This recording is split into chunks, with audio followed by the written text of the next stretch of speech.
नमस्कार दोस्तों। दुनिया के सबसे ऊंचे ब्रिज जिसका नाम है आर्क ब्रिज, चेनाब ब्रिज के नाम से जिसे जाना जाता है, इस पर पहला सफल ट्रेन का परीक्षण हो चुका है। 30 जून से यहां से प्रॉपर ट्रेनें जाएगी ब्रिज के एक छोर से दूसरे छोर तक। इसको लेकर पाकिस्तान और चाइना बहुत ज्यादा टेंशन में है। बहुत ज्यादा टेंशन में क्यों है, इसके बारे में जानेंगे।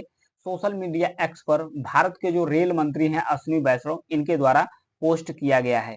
इस ट्रेन की खासियत यही है कि यह ट्रेन चिनाब ब्रिज से होकर गुजरेगी, जो दुनिया का सबसे ऊंचा स्टील आर्क ब्रिज है। अश्विनी वैष्णव ने सोशल मीडिया पर पोस्ट किया और इसका सफल परीक्षण जो हुआ है, इसकी जानकारी सोशल मीडिया पर दी है। इसे बताया जाता है कि जो चेनाब ब्रिज बना है, ये पेरिस का जो एफिल टावर है उससे भी ऊंचा बना हुआ है। पेरिस के एफिल टावर से ऊंचा बना हुआ है।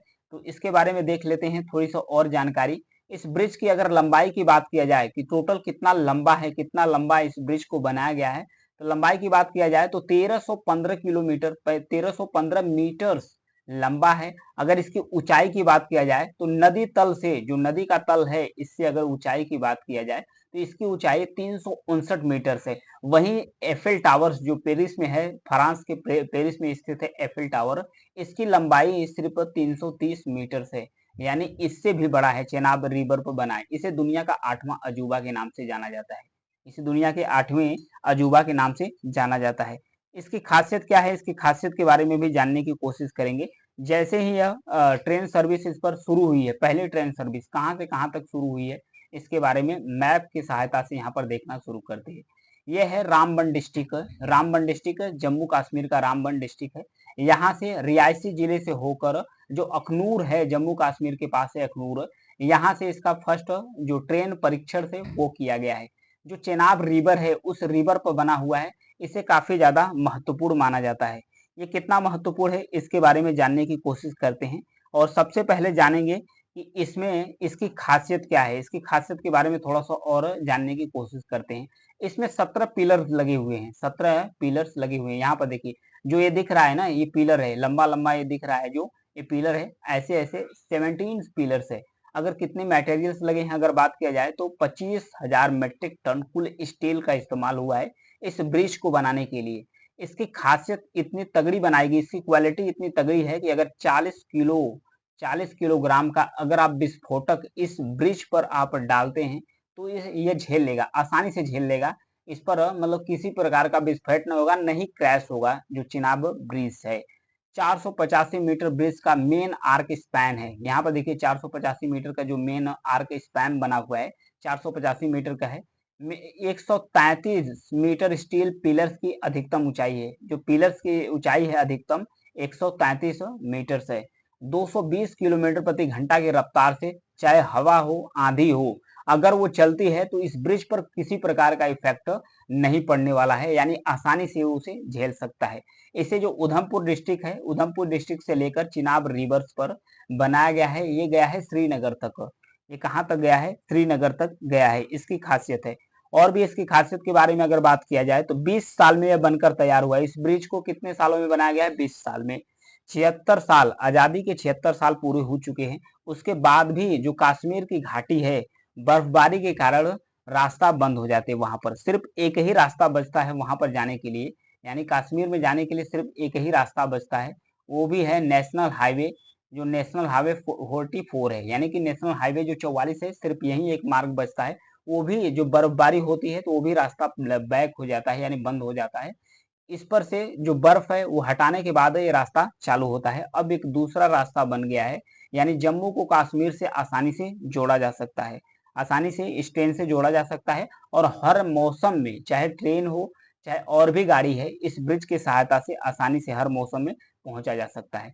2003 में इसकी शुरुआत हुई थी। ये जो ब्रिज है, इस ब्रिज को बनाने के लिए इसकी शुरुआत कब हुई थी? 2003 में इसकी नींव रखी थी, ताकि ये सभी मौसम में कश्मीर घाटी को देश के जो दूसरा हिस्सा है उससे आसानी से जुड़ सके। लेकिन इसका टारगेट रखा गया था कि 2009 तक ये बनकर तैयार हो जाएगा, लेकिन कुछ कमियों के कारण, कुछ दिक्कतों के कारण ये बनकर तैयार नहीं हुआ। लेकिन अभी पिछले 2 दशक के बाद ये ब्रिज बनकर तैयार हो गया है।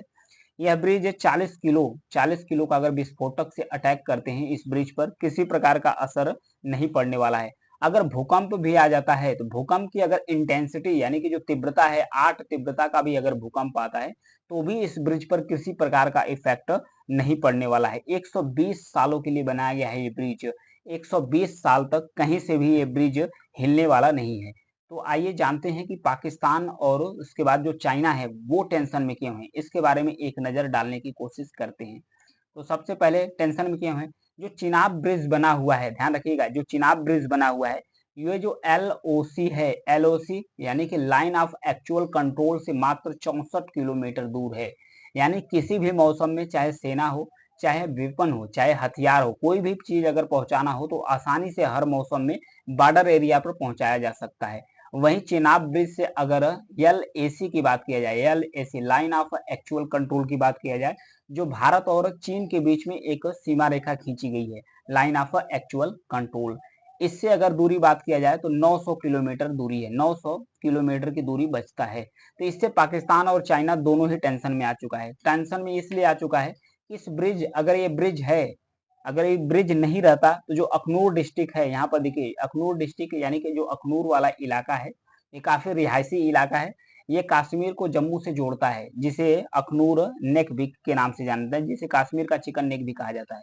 जैसे कहा जाता है कि जिस प्रकार से चिकन नेक है, चिकन नेक मतलब कि जिसे सिलीगुड़ी कॉरिडोर कहते हैं, यह वेस्ट बंगाल, ये सॉरी बांग्लादेश है, बांग्लादेश के बीच में यहीं पर एक वेस्ट बंगाल वाला ये इलाका है जिसे सिलीगुड़ी कॉरिडोर और चिकन नेक के नाम से जाना जाता है, जो भारत का मेन लैंड को और नॉर्थ ईस्ट को जोड़ता है, नॉर्थ ईस्ट को जोड़ता है।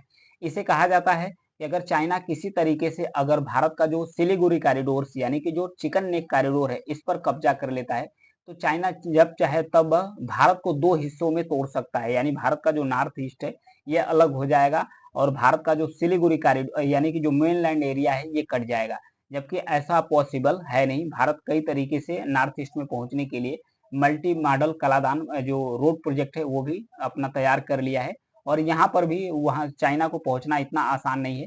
उसी तर्ज पर यह भी कहा जाता है कि जो कश्मीर है, जो कश्मीर घाटी है, जम्मू से इसको अलग कर सकते हैं। अगर ये ब्रिज नहीं होता तो इसको आसानी से अलग कर सकते थे चाइना और पाकिस्तान दोनों मिलकर। तो इसलिए चाइना और पाकिस्तान के लिए टेंशन की बात है और इससे जो दूरी है बॉर्डर एरिया की वो आसानी से घट सकती है और भारतीय सेना हर मौसम में हथियार हो, बारूद हो, अपना जो टैंक हो, उसको आसानी से जो बॉर्डर वाला इलाका है वहां पर ले जाया जा सकता है और खास करके उस बॉर्डर इलाके पर जो मतलब कि बॉर्डर शेयर करता है, पाकिस्तान और चीन के बीच में बॉर्डर शेयर करता है। एक नजर डाल लेते हैं चिनाब रिवर्स पर, एक नजर डालते हैं तो यहाँ पर देखिए जो चिनाब रिवर है भारत का जो हिमाचल प्रदेश का जो लाहौल और स्पीति जिला है वहीं पर जो हिमालय के टांडी में चंद्र और भागा नदी है उसी के संगम पर मिलकर बना है। यहाँ पर देखिए ये है चिनाब रिवर्स, यहाँ पर देखिए ये निकलता है हिमाचल प्रदेश डिस्ट्रिक्ट से। चंद्रभागा जो रिवर्स है यहाँ पर मिलती है, मिलने के बाद चिनाब रिवर का निर्माण करती है। तो ये जो चिनाब रिवर है इंडस जो सिंधु नदी है उसकी एक सहायक नदी भी है। यहाँ पर यह जम्मू कश्मीर के जम्मू क्षेत्र से होकर पंजाब पाकिस्तान के मैदानी इलाकों में बहती है। चिनाब का पानी भारत और पाकिस्तान द्वारा जो सिंधु जल संधि है उसके तहत समझौते के अनुसार किया गया है कि इसका जल मतलब जो चिनाब रिवर का जो जल है ये भारत भी इसका इस्तेमाल कर सकता है, ये इसका इस्तेमाल पाकिस्तान भी आसानी से कर सकता है। तो ये था चिनाब रिवर्स और इस पर जो बना हुआ है आर्क ब्रिज जिसे दुनिया के 8वें अजूबा के नाम से जाना जाता है, ये भारत के लिए काफी हेल्पफुल है। तो ये था चिनाब ब्रिज के बारे में एनालिसिस। Thank you.